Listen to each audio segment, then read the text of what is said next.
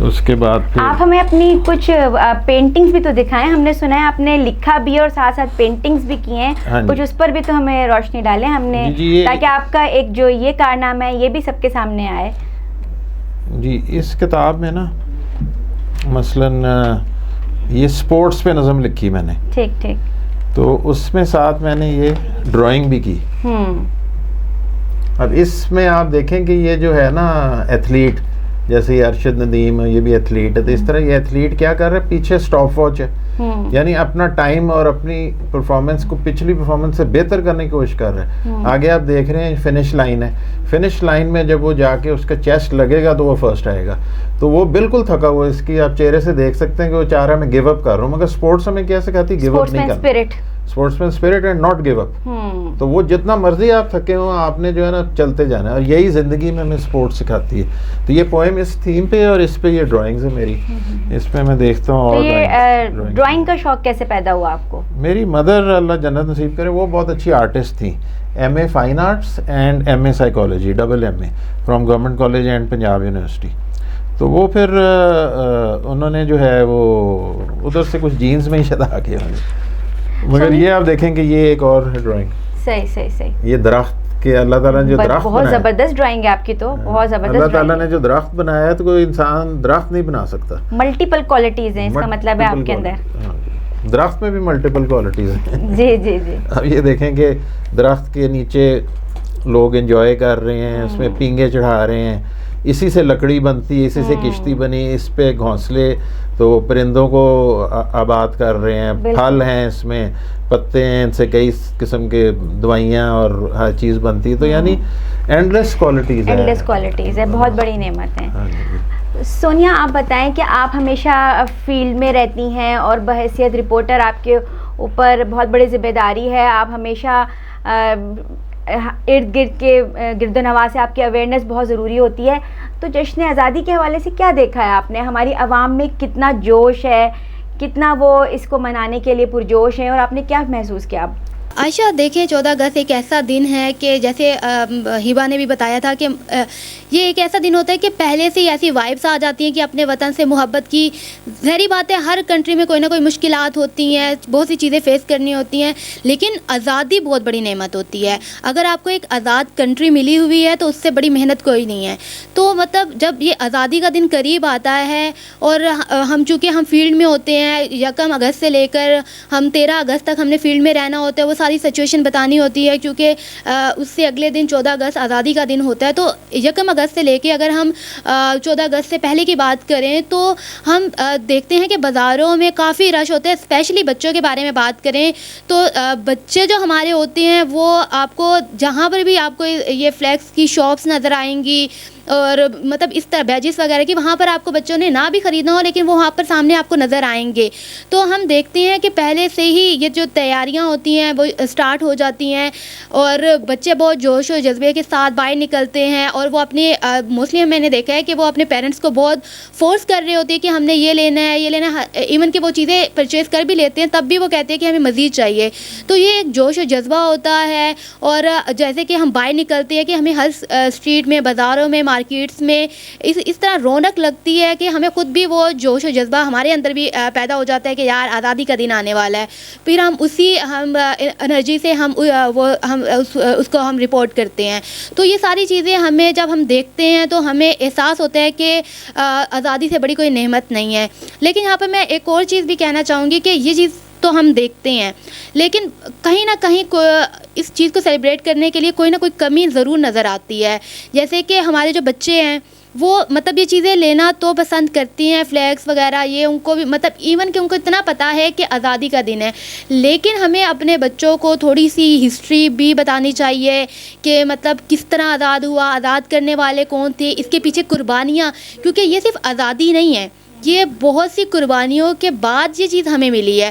تو ان کی قربانیوں کو یاد کرنا, نسل در نسل ہمیں ان چیزوں کو ہم ساتھ لے کے چلنا, کیونکہ اگر ہم یہی جو بچے ہیں یہی آگے جا کے ہمارا مستقبل بھی ہیں, یہی آگے جا کے پریزنٹ کریں گے, تو ان بچوں کے اندر ابھی سے اویئرنیس اس بارے میں ہمیں لانے کی بہت اشد ضرورت ہے. ہم منا تو لیتے ہیں, ہم جھنڈیاں بھی لگا لیتے ہیں, ہم بیجز بھی لگا لیتے ہیں, لیکن وہ کہیں نہ کہیں وہ جو نالج والی کمی ہے نا, وہ مجھے آج مطلب اس بار بہت نظر آئی ہے کہ ہمارے جو بچے ہیں وہ جوش و جذبے سے منا تو لیتے ہیں, لیکن ان کے اندر تھوڑی سی نالج کی کمی ہے. بہت ویلڈ پوائنٹ ہے آپ کا, کیونکہ یہی ہمارے مستقبل کے معمار ہیں اور ان کو بتانا بہت ضروری ہے کہ پاکستان کتنی مشکلات کے بعد حاصل کیا گیا ہے. ہبا, آپ کیا کہنا چاہیں گی اس حوالے سے؟ آپ بھی تو فیلڈ میں رہتی ہیں اور آپ کا بھی بہت سارے لوگوں سے انٹریکشن رہتا ہے. آپ نے کیا دیکھا کہ اس وقت عوام پریشان ہے؟ کیونکہ آپ کو پتہ ہے ہمارے ملک کی جو کرنٹ سچویشن ہے, اگر ہم اکنامیکلی بات کریں تو ہم اس وقت اکنامیکل کرائسس میں آئے ہوئے ہیں, مہنگائی بہت زیادہ ہے, لوگ بجلی کے بلوں کی وجہ سے بہت پریشان ہیں, ہر چیز کی پرائزز اوپر سے اوپر ہوتی جا رہی ہے. تو آپ تو ایکسپیرینس کرتی رہتی ہیں, تو ایسے میں کیا لوگ پرجوش نظر آئے ہیں یا ان مایوسی کا شکار ہیں؟ دیکھیے, میں نے جیسے کہا تھا نا کہ وطن سے محبت جو ہے نا وہ ایک الگ ہی اس کا چام ہوتا ہے اور ہر بندے کو ہوتی ہے. چاہے وہ اگر کسی کنٹری میں کوئی بندہ رہ رہا ہے, وہ آزاد رہ رہا ہے, کھا رہا ہے, پی رہا ہے, اچھے سے اسے چیزیں جو ہے وہ اس کے رائٹس مل رہے ہیں, نہیں بھی مل رہے, لیکن پھر بھی وہ ایک کھلے آسمان تلے سانس لے رہا ہے, وہ سمجھ رہا ہے کہ میں آزاد ہوں. تو آپ یقین کریں کہ وہ بہت بڑی, جیسے کہ اس نے کہا ہے نا کہ وہ بہت بڑی نعمت ہے. تو آزادی واقعی میں ایک بہت بڑی نعمت ہے. اور زندہ قومیں ایسی ہوتی ہیں کہ اپنا کم از کم آپ جتنے مرضی کرائسس میں سے گزر رہے ہوں, لیکن اپنا جشن آزادی جو ہے, ہاں دکھ بھول جاتے ہیں. آپ کوئی بھی تہوار منائیں گے تو آپ بڑے خوش ہوں گے. جتنے بھی آپ جیسے کہتے ہیں کہ معاشی طور پر ہم کتنے کرائسس میں ہیں, لیکن یہ ایک بات ہے کہ ہم جب باہر جا کے وزٹ کرتے ہیں, اسٹالس پر دیکھتے ہیں, آپ دیکھتے ہیں رنگ برنگی. پہلے ہمارے بچپن میں صرف جھنڈیاں ہوا کرتی تھی, مشکل سے کہیں ملا کرتی تھی, وہ بھی وہ کیا کہتے ہیں کاغذ کی بنی ہوتی تھی, لیکن اب ہر طرح کے جھنڈے آپ کو اویلیبل ہیں. نظر آتی ہے, باجی آ گئے, اور جولری میں نے دیکھی, اتنی خوبصورت جولری مل رہی ہے ہر طرح کی بچوں کے لیے اتنے پیارے پیارے پرنٹڈ فراکس ہیں, نئے نئے ڈیزائن کے بچوں کے لیے, باجے, وہ واچز وغیرہ سارا, مطلب اتنی ساری چیزیں, ورائٹی آ گئی ہے, جگہ جگہ اسٹالس لگے ہوتے ہیں. آپ پاکستان کے کسی بھی کونے میں بھی اس وقت چلے جائیں نا, تو آپ کو سبز حلالی پرچموں کی بہار نظر آئے گی. اور یقین کریں کہ انسان جتنا مرضی غریب ہوگا نا, وہ جب اس طرح کا تہوار دیکھے گا نا, وہ ایک آزادی جو نا ویسے بھی آپ کے دل کے اندر سے نکلتی ہے. یار فیلنگز ہیں, کوئی بات نہیں, ایک بیج ایک جھنڈا تو ہم لے ہی سکتے ہیں. ہاں بہت ہوتی ہے پرجوش. اور آپ اسلام آباد کی اگر اسپیشلی بات کریں تو یہ ان دنوں بڑا رش ہوتا ہے. رات کو آپ دیکھیں نا, بڑی بڑی بلڈنگس پہ جھنڈے جو ہے وہ لگے ہوتے ہیں, اور پھر وہ لائٹنگ لگی ہوتی ہے, اسپیشلی بہت زیادہ کرتے ہیں, کیونکہ اس سے پتہ چلتا ہے کہ ہم زندہ دل جو ہے وہ قوم ہیں. اور 14 اگست والے دن رش بہت زیادہ ہوتا ہے, لڑکے باہر جو وہ گھوم رہے ہوتے ہیں اور وہ ون ویلنگ کر رہے ہوتے ہیں, اور بڑا ایک جوش ہوتا ہے. لیکن یہاں پہ لوگ یہ بھی کہتے ہیں کہ ون ویلنگ نہیں کرنی چاہیے, اس دن باجے نہیں بجانے چاہیے. لیکن آپ یقین کریں کہ یہ چیزیں آپ دیکھتے ہیں نا, تو آپ کو واقعی احساس ہوتا ہے کہ رونق والا جو یہ دن ہے نا, یہ بہت کم جو ہے وہ آتا ہے, ایک سال میں ایک دفعہ آتا ہے, اور بڑا اچھا لگتا ہے, حسین لگتا ہے. مہنگائی کے اس دور میں جہاں پہ بہت سارے لوگ جو ہے وہ یہ سوچتے ہیں کہ ہم جشن آزادی نہیں منا سکتے, لیکن وہ کہیں نہ کہیں کھڑے ہو کے ایک سیلفی بھی لے لیتے نا, یہ سیلفی والا جھنڈا جو ہے وہ یوز کر لیتے, تو انہیں بھی لگتا ہے کہ ہاں ہم نے جشن آزادی منا لی ہے. تو زندہ قومیں ایسی ہوتی ہیں کہ وہ کچھ بھی سوچے سمجھے بغیر ایک آزادی جو ہے وہ اچھے سے منا لیتی ہیں. یہ میں جہاں تک میرا پرسپیکٹیو آپ دیکھیں تو میں اپنی پوری قوم کو یہ میسج دینا چاہوں گی کہ جشن آزادی کے موقع پر آپ انجوائے بھی کریں, لیکن اس کے ساتھ ساتھ کوئی ایک کام ایسا ضرور کریں کہ جو آپ کے لیے بھی صدقہ جاریہ بن جائے. اور میرے خیال سے اس سے شجرکاری سے بہتر کوئی نہیں ہو سکتا. تو تقریباً اگر ہر شخص اپنے نام کا ایک پودا لگا دے اس دن, تو اس سے ہمارے ملک کے ماحول پر بھی بہت پازیٹیو ایفیکٹ پڑے گا.